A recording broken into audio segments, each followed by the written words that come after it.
Saya dari kecil mimpi buruk-buruk. Dah baca doa before tidur. Kenapa?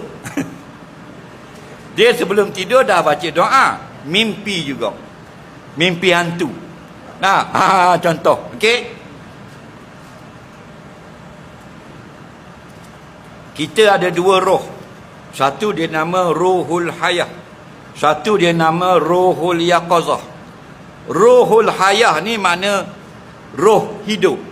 Bila janin dalam perut mak dia 4 bulan, ditiupkan Ruhul Hayah, jadi hidup budak. Bila orang tu nak mati, Malakul Maut akan ambil Ruhul Hayah, cabut, matilah jasad. Itu Ruhul Hayah. Faham lagi? Nah, yang Malakul Maut cabut tu. Ada satu lagi dia panggil Ruhul Yaqazah. Faham? Roh tu lah mimpi. Maknanya kita tidur dalam rumah kita, roh tu pergi berjalan. Faham? Padahal mak kita, bini kita duduk baru letak kepala, tak dan seminit. Bangun, mimpi bang. Gimana? Pergi sogo. Faham tak? Padahal badan atas katil. Siapa yang pergi? Roh. Berjalan. Ada yang pergi Mekah. Dia belum pergi Mekah. Duduk di Selangor. Belum lagi. Tak panggil pun lagi. Duit pun tak cukup lagi tabung haji. Mimpi pergi Mekah. Body atas katil.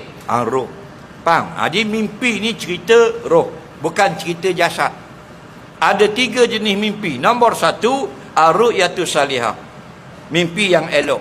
Mimpi jumpa Nabi, mimpi jumpa malaikat, mimpi jumpa ulama, mimpi ziarah mak saudara, mimpi jumpa anak perempuan.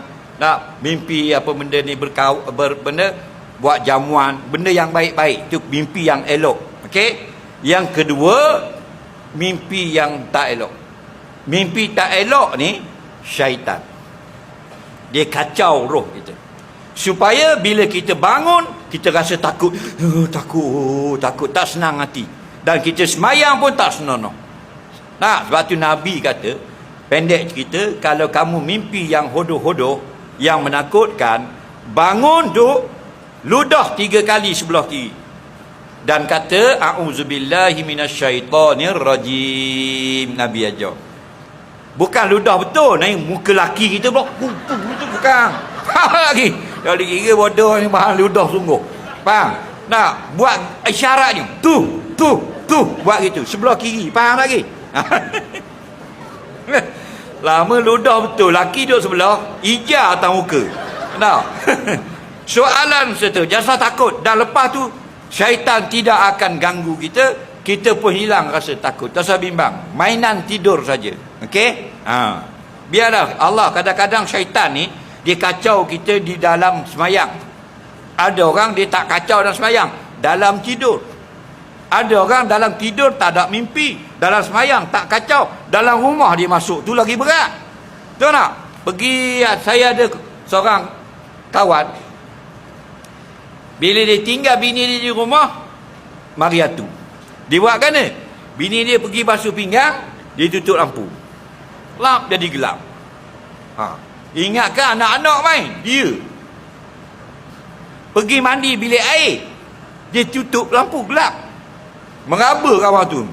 Pergi cari suis kat depan. Bertahun-tahun. Nah, panggil solat hajat apa semua baru hilang. Nampak tu?